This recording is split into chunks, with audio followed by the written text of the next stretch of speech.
عبداللہ بن مسعود رضی اللہ عنہ سے مروی ہے، کہتے ہیں کہ ہم پہل نہیں جانتے تھے کہ 2 رکعتوں میں کیا پڑھیں، مگر ہم تسبیح، تکبیر اور اپنے رب کی حمد پڑھتے رہتے تھے۔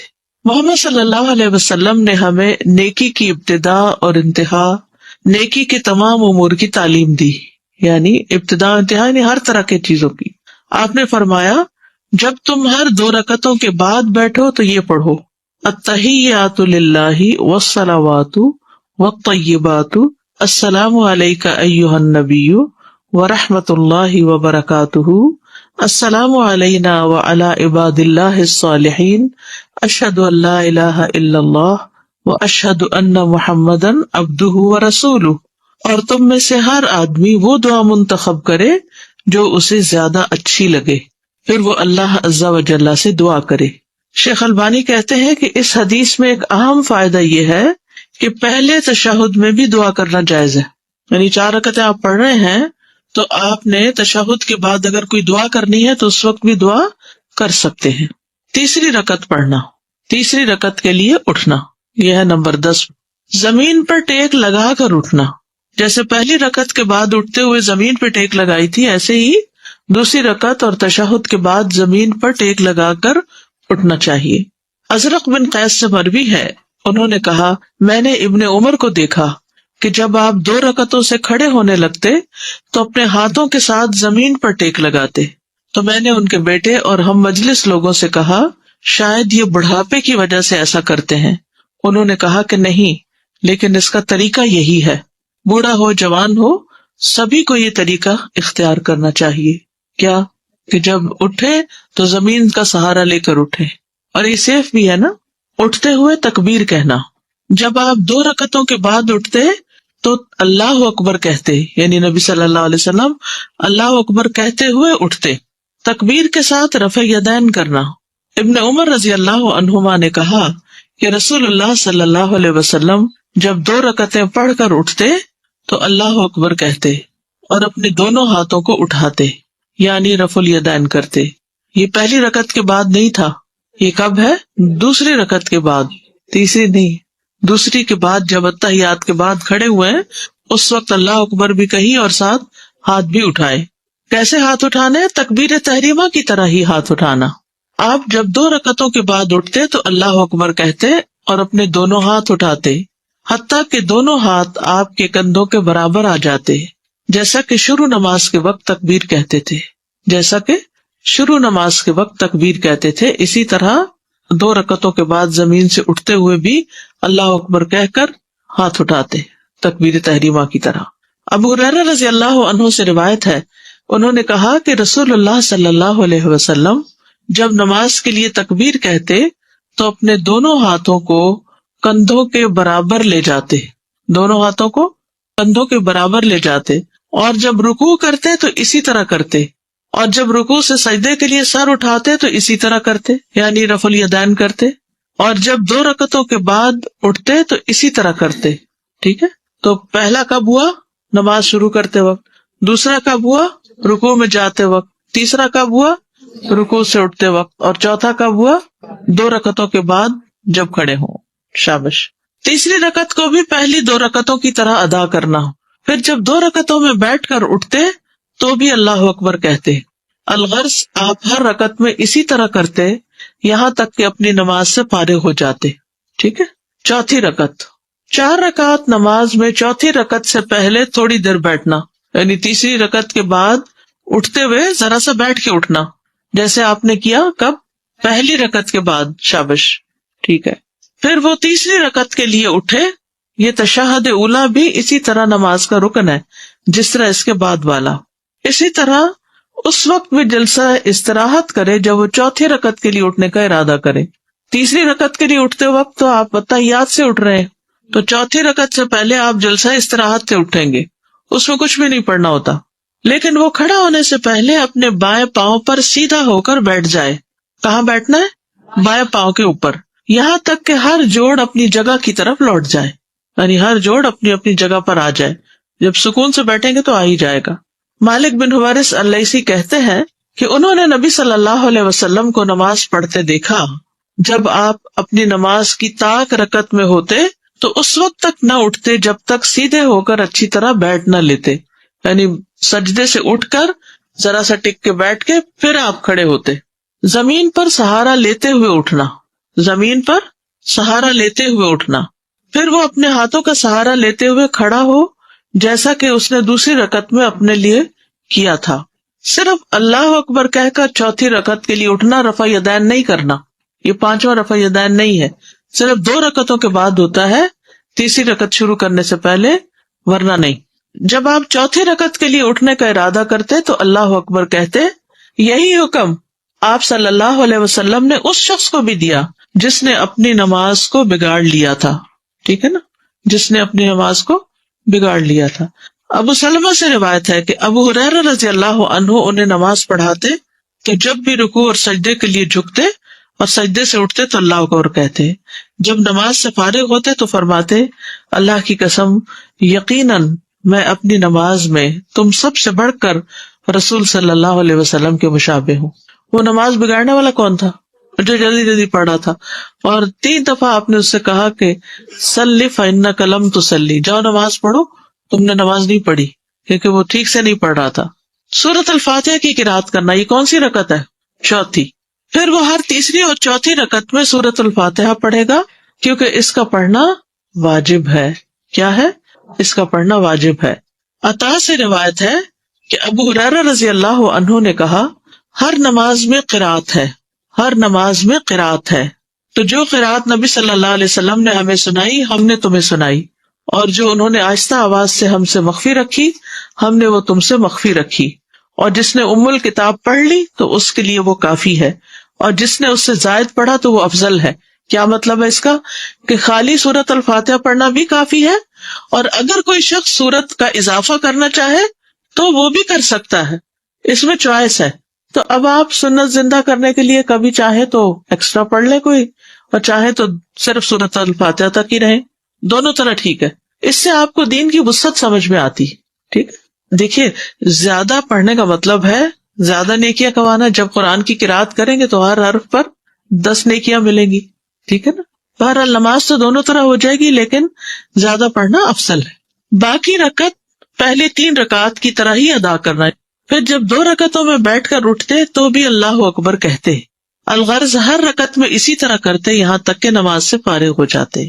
نمبر 12، آخری تشہد۔ اس تشہد میں بیٹھنے کے طریقے۔ نمبر 1، دایاں پاؤں کھڑا کرنا اور بایاں پاؤں بچھا کر سرین زمین پر رکھنا، یعنی اپنے چوتڑ جو ہے وہ زمین پر رکھنا، پیٹھ کے ساتھ بیٹھنا۔ کیسے؟ دایاں پاؤں کھڑا کرنا، بایاں پاؤں بچھا دینا، یعنی اس کو لٹا دینا، اور اس کے اوپر نہیں بیٹھنا بلکہ زمین پہ بیٹھنا، ٹھیک ہے۔ اس کو تورک بولتے ہیں۔ دونوں اتحیات میں فرق کیوں رکھا گیا؟ تاکہ جیسے کوئی باہر سے آیا تو اس کو پتا چلے کہ نماز ختم ہونے والی، یا کوئی لیٹ آ کے جوائن کر رہا ہے۔ سنن ابی داؤد کی روایت ہے، پھر آپ صلی اللہ علیہ وسلم بیٹھے اور اپنے بائیں پاؤں کو بچھا لیا اور اپنا بایاں ہاتھ اپنی بائیں ران پر رکھا، یعنی گھٹنے کے پاس، اور اپنے دائیں ہاتھ کی کوہنی کو اپنی دائیں ران سے ذرا علیحدہ اور اونچا رکھا، ٹھیک ہے، ذرا سا اٹھا کے، یعنی بایاں جو ہے وہ تو ساتھ ہی لگا ہوا ہوگا، لیکن دایاں جو ہے جس کی انگلی ہل رہی ہے وہ ذرا سا اٹھا ہوا ہوگا۔ ذرا سا اگر اٹھا ہوا ہو نا تو اس سے کیا ہوتا ہے کہ انگلی کی پوزیشن بھی ٹھیک ہو جاتی ہے۔ ڈیسک پہ رکھیے، نیچرلی ہو جائے گا، نیچرل ہو ہی جائے گا۔ جی، بایاں نہیں اٹھانا، بایاں تو گھٹنے کے پاس ہی رہے گا اوپر ران پر۔ جی، انگلیاں موڑے تو یہ 3 انگلیاں موڑے تو تبھی ہوتا ہے۔ جی، آپ دیکھیے کہ مختلف کلچر میں طرح طرح کی ایکسرسائزز اور میڈیٹیشن کے طریقے ہیں۔ کبھی وہ کہتے ہیں یوں انگلیاں پکڑ لیں، اور کبھی انگلیاں کھڑی کر لیں، کبھی یوں اسٹریچ کریں، کبھی۔ تو ہمیں نماز کے اندر کس طرح کے یہاں یہ 3 انگلیاں اس طرح رکھیں، اس طرح رکھیں، اٹھا کے رکھیں، ہر چیز کے پیچھے ایک حکمت ہے۔ اور اگر انسان صحیح وہ سب کچھ کرتا جائے تو معلوم نہیں کتنے ہی دنیا کے فائدے، ہیلتھ کے کتنے بینیفٹس اس کو ملے۔ کیونکہ عام ایکسرسائزز میں ہمارے جسم کے جو اندر کے اعضاء ہیں نا وہ سارے نہیں حرکت کرتے، لیکن نماز ایک ایسی چیز ہے کہ جس میں صرف ظاہر نہیں، ہمارے جو جیسے اسٹمک ہے، لیور ہے، یہ سارا بھی جیسے ہم سجدے میں الٹتے ہیں تو ان کی بھی ایکسرسائز ہو جاتی ہے، کیونکہ الٹ کے پھر ہم کافی دیر تسبیحات کرتے ہیں تو اتنی دیر ان کی پوزیشن اور ہو جاتی ہے، سرکولیشن بہتر ہو جاتی ہے. تو بے شمار فائدے، اور ہم ان فائدوں کی خاطر تو نماز نہیں پڑھتے. نماز جو ہے وہ نجات کا راستہ ہے اور فلاح کی کنجی ہے نا، یعنی حی علی الفلاح ہے نا، فلاح ہی فلاح ہے اس میں. نمبر 12 آخری تشہد، اور وہ اپنے بائیں پہلو پر سرین کے بل بیٹھے اور اپنے مقد پر بیٹھے. ٹھیک ہے، یعنی زمین پہ بیٹھے. جب آپ صلی اللہ علیہ وسلم 2 سجدوں سے کھڑے ہوتے تو اللہ اکبر کہتے اور رفع الیدین کرتے، یہاں تک کہ آپ اپنے ہاتھوں کو اپنے کندھوں کے برابر لے جاتے، جیسا کہ آپ نماز شروع کرتے وقت کرتے تھے. پھر اسی طرح آپ کرتے تھے یہاں تک کہ جب وہ رکعت آتی جس میں نماز ختم ہو جاتی ہے، یعنی آخری رکعت، آپ اپنے پاؤں کو آگے کر دیتے اور سرین کے بل اپنے پہلو پر بیٹھتے، پھر سلام پھیر لیتے. اب اس میں یہ ہے کہ جب نیچے بیٹھنا ہوتا ہے نا تو پاؤں خود بخود ذرا سا آگے کو نکل جاتا ہے. ٹھیک ہے نا، یعنی جب پاؤں پر بیٹھتے ہیں تو پاؤں سمٹا ہوا ہوتا ہے، لیکن جب نیچے بیٹھتے ہیں تو پاؤں تھوڑا سا آگے کو، رائٹ لیگ کے اندر تھوڑا سا پنجہ سا آ جاتا ہے. ٹھیک ہے، تو کوئی حرج نہیں. نمبر 2 بایاں پاؤں امیجن کیجیے ساتھ ساتھ دائیں ران اور پنڈلی کے درمیان کرنا. بایاں پاؤں دائیں ران اور پنڈلی کے درمیان کرنا. عامر بن عبداللہ بن زبیر اپنے والد سے روایت کرتے ہیں، انہوں نے کہا رسول اللہ صلی اللہ علیہ وسلم جب نماز میں بیٹھتے تو اپنا بایاں پاؤں اپنی ران اور اپنی پنڈلی کے درمیان کر لیتے، یہ جو ابھی میں نے پوزیشن بتائی، اور اپنا دایاں پاؤں بچھا لیتے. دایاں پاؤں کھڑا نہیں کرتے تھے بلکہ پیچھے کر لیتے، اور اپنا بایاں ہاتھ اپنے بائیں گھٹنے پر اور دایاں ہاتھ دائیں ران پر رکھ لیتے تھے اور اپنی شہادت والی انگلی سے اشارہ کرتے تھے. اب آپ دیکھیے کہ جب آپ اس طرح بیٹھتے ہیں نا، آپ کا دایاں ہاتھ آپ کے دائیں گھٹنے تک نہیں پوری طرح جاتا، اور ویسے بھی آپ نے اس کا 53 بنانا ہوتا ہے تو وہ آپ گھٹنے کے اوپر نہیں رکھیں گے، اس میں تو انگلی کہاں چلی جائے گی، زمین کی طرف چلی جائے گی. آپ اس کو اوپر رکھیں گے، بائیں ہاتھ سے بایاں گھٹنا تھامیں گے، لیکن رائٹ ہینڈ جو ہے اس کی پوزیشن کیا ہوگی، ران ہوگی، ران کے اوپر رکھیں گے، ٹانگ پہ رکھیں گے. ہپ پہ جب پریشر آئے گا نا تو یہ پوزیشن خود ہی بن جائے گی، تو اس وقت آپ کو یہ سبق یاد آ جائے گا، اوہ ہو اچھا ایسے کرنا تھا. رسول اللہ صلی اللہ علیہ وسلم جب نماز میں بیٹھتے تو اپنا بایاں پاؤں اپنی ران اور پنڈلی کے درمیان کر لیتے، دایاں پاؤں بچھا لیتے. اب پہلے تو کھڑا کرتے نا، اب یہاں دایاں بچھا ہوا پیچھے کو ہے، اور اپنا بایاں ہاتھ اپنے بائیں گھٹنے پر ٹھیک ہے، اور اپنا دایاں ہاتھ اپنی دائیں ران پر رکھ لیتے اور اپنی شہادت والی انگلی سے اشارہ کرتے. تیسری پوزیشن دونوں پاؤں ایک جانب نکالنا. یہ یاد رکھیے کہ گھٹنا زمین پر ہی رہنا چاہیے. ٹھیک ہے، یعنی یوں کر کے دونوں پاؤں ایک طرف آ جائیں گے، بس اس میں اسٹینڈنگ نہیں ہے نا، ہاتھ اسی طرح ہی ہے. غور سے حدیث سنیے. اب محمد بن عمر عامری سے مروی ہے، کہتے ہیں کہ میں اصحاب رسول صلی اللہ علیہ وسلم کی ایک مجلس میں تھا تو وہاں رسول اللہ صلی اللہ علیہ وسلم کی نماز کا ذکر شروع ہو گیا. ابو حمید رضی اللہ عنہ نے کہا اور مذکورہ حدیث کا کچھ حصہ بیان کیا، اور اس میں کہا آپ صلی اللہ علیہ وسلم جب رکوع کرتے تو اپنی ہتھیلیوں سے اپنے گھٹنوں کو پکڑ لیتے اور اپنی انگلیوں کو کھول لیتے اور اپنی کمر کو دوہرا کرتے، یعنی بینڈ کرتے. سر نہ تو اٹھایا ہوتا تھا اور نہ اپنے رخسار کو ادھر ادھر موڑا ہوتا تھا، بلکہ سیدھا قبلہ رخ ہوتا. مزید کہا جب 2 رکعتوں کے بعد بیٹھتے تو اپنے بائیں پاؤں کے تلوے پر بیٹھتے اور دائیں کو کھڑا کر لیتے، اور جب چوتھی رکعت میں بیٹھتے تو اپنی بائیں ران کو زمین پر ٹکا دیتے اور دونوں پاؤں ایک جانب نکال لیتے. ٹھیک ہے. اچھا، اس میں بڑی سہولت ہے ان لوگوں کے لیے جن کا جسم بھاری ہو، یا بعض لوگ ایسے ہوتے ہیں کہ ان کے پاؤں کی انگلیاں سیدھی برابر نہیں ہوتی، یوں نہیں ہوتی بلکہ یوں ہوتی ہیں. اب جب وہ زمین پہ ٹکاتے اس طرح کرتے ہیں تو انگوٹھا اور ساتھ والی انگلی تو لگتی ہے، باقی سب انگلیاں اٹھی ہوئی ہوتی ہیں، اور اس میں 2 انگلیوں کے اوپر پورا بوجھ آ رہا ہو تو بڑی مشکل بھی ہو جاتی. ٹھیک ہے، تو دونوں پاؤں ایک طرف نکل جائے تو آسانی ہو جاتی. تشہد میں دعا کی اہمیت، یہ بڑا اہم مقام ہے دعا کرنے کا، جس سے اکثر لوگ غافل ہیں، انہیں پتہ ہی نہیں کہ یہ کتنی قبولیت کا وقت ہے. ابو امامہ رضی اللہ عنہ سے روایت ہے، کہتے ہیں کہ رسول اللہ صلی اللہ علیہ وسلم سے پوچھا گیا اے اللہ کے رسول کون سی دعا زیادہ سنی جاتی ہے؟ آپ نے فرمایا رات کے آخری حصے میں اور فرض نمازوں کے آخر میں. فرض نمازوں کے آخر میں سلام سے پہلے مانگی جانے والی دعا. دبر الصلاۃ عربی عبارت دیکھیے، قال جوف اللیل الآخری، یہ ہے اوپر، ودبر الصلاۃ المکتوبات. اور ظاہر سے معلوم ہوتا ہے کہ دبر الصلاۃ سے مراد سلام پھیرنے سے پہلے. یہ معنی کیوں لیا گیا ہے؟ دبر کا لفظ دو چیزوں پہ بولا جاتا ہے. نمبر ایک، کسی چیز کے آخری حصے پر، دبر پیٹھ کو کہتے ہیں نا، اور نمبر دو جو آخر سے پہلے ہو اس پر بولا جاتا ہے. اور دبر کا لفظ نماز کے متعلق وارد ہوا ہے، اس سے مراد نماز کا بعد والا حصہ ہے، نماز ہی کا بعد والا حصہ. نہیں سمجھ آئی؟ یعنی نماز کا بالکل آخری حصہ سلام سے پہلے. اور یہ لفظ مطلق آیا ہے. یہ بھی ایک رائے ہے کہ یہ لفظ جو ہے دبر الصلاۃ یہ اوپن ہے، بس اس میں نماز میں سلام پھیرنے سے پہلے کا حصہ اور بعد کا حصہ بھی داخل ہے.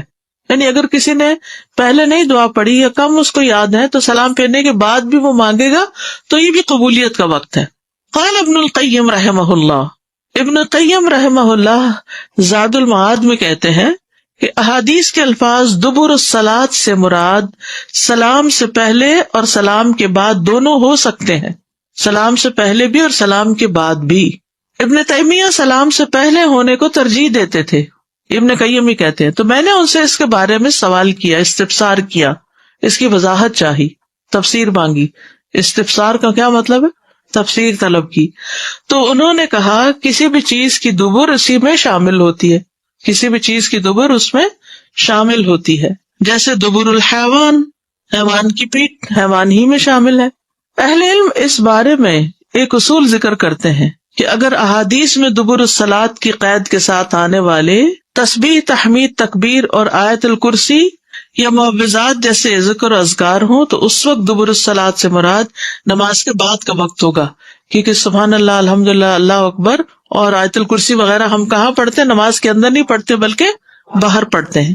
اور اگر دبر الصلاۃ کی قید کے ساتھ آنے والی نصوص دعا پر مشتمل ہو تو پھر دبر الصلاۃ سے مراد نماز کا آخری حصہ یعنی سلام سے پہلے کا وقت ہوگا. یعنی باقی دعائیں سلام سے پہلے اور آیت الکرسی اور تسبیحات وغیرہ سلام کے بعد. لیکن اگر کسی نص میں دعا سے متعلق واضح ہو جائے کہ وہ دعا سلام کے بعد ہی کرنی ہے، جیسا کہ آپ صلی اللہ علیہ وسلم کا فرمان ہے سلام کے بعد 3 بار استغفر اللہ کہو، کہتے ہیں نا اللہ اکبر، استغفر اللہ، استغفر اللہ، استغفر اللہ. تو یہ آپ نے خود اس کے بارے میں ہمیں بتایا کہ یہ سلام پھیر کر ہی کہا جائے گا. تو یہ دعا ہونے کے باوجود بھی سلام کے بعد ہی پڑھی جائے گی، کیونکہ سنت اسی پر دلالت کرتی ہے، سنت سے یہی ثابت ہے. شیخ ابن باز سے سوال کیا گیا کہ جن احادیث میں دبر الصلاۃ کے بعد کثرت سے دعا اور ذکر اذکار کی ترغیب دی گئی ہے، ان میں دبر الصلاۃ سے کیا مراد ہے؟ نماز کا آخری حصہ یا سلام کے بعد کا وقت؟ تو انہوں نے جواب دیا، احادیث میں مذکورہ دبر الصلاۃ کا لفظ سلام سے پہلے اور نماز کے آخری حصے پر بھی بولا جاتا ہے اور سلام کے فوری بعد والے وقت پر بھی بولا جاتا ہے. تو یہ دونوں اوقات بڑے قیمتی ہیں، کیونکہ اب انعام لینے کی باری آئی نا، ساری محنت تو آپ نے کر لی. اس بارے میں صحیح احادیث موجود ہیں اور ان میں سے دعا کے ساتھ تعلق رکھنے والی احادیث میں دبر الصلاۃ سے اکثر طور پر نماز کا آخری حصہ مراد ہے، یعنی سلام سے پہلے کا وقت. شیخ ابن عثیمین کہتے ہیں کہ اس مسئلے میں غور و فکر کرنے والے کے لیے یہ بات واضح ہو جائے گی کہ دبر الصلاۃ کی قید کے ساتھ بیان کیا جانے والا اگر ذکر ہے تو وہ نماز کے بعد ہے، ٹھیک ہے، اور اگر وہ دعا ہے تو سلام سے پہلے ہے. ٹھیک ہے، سمجھ میں آ رہی ہے. تشہد میں پسند کی دعا پڑھنے کا اختیار ہے.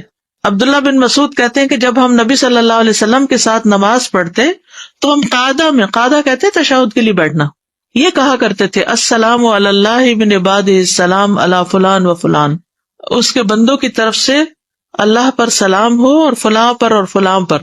تو نبی صلی اللہ علیہ وسلم نے فرمایا یہ نہ کہو اللہ پر سلام ہو، کیونکہ اللہ تو خود سلام ہے، یعنی لوگ اللہ کو سلام بھیجنے لگتے تھے اس وقت. تو آپ نے اس سے منع کیا کہ اللہ تعالیٰ تو خود السلام ہے، بلکہ یہ کہو التحیات للہ والصلوات والطیبات السلام علیکہ ایھا النبی، آخر تک. اس کے بعد دعا کا اختیار ہے، جو اسے پسند ہو وہ مانگے. یعنی درود شریف تو آبویسلی پڑھنا ہوگا، کیونکہ درود شریف کے بغیر نماز نہیں ہوتی. اپنے نفس پر کیے ظلم کو تسلیم کرتے ہوئے بخشش مانگنا. ابو بکر صدیق رضی اللہ عنہ سے روایت ہے کہ انہوں نے رسول اللہ صلی اللہ علیہ وسلم سے کہا مجھے ایسی دعا سکھا دیں جو میں اپنی نماز میں مانگا کروں. آپ نے فرمایا کہو اللہم انی ظلمت نفسی ظلما کثیرا ولا یغفر الذنوب الا انت. اگلے پچھلے ظاہر گناہوں کی معافی کا سوال،